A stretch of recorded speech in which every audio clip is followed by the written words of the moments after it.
here we got a 420 Brent. It's got a real decent up auger. This has been repaired right here. It looks like they did a nice job putting a new sleeve in it. And the bottom auger looks good.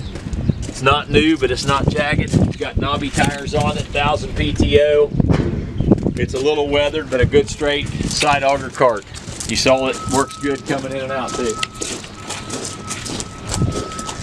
Does have a little blanket on it. Really good tires.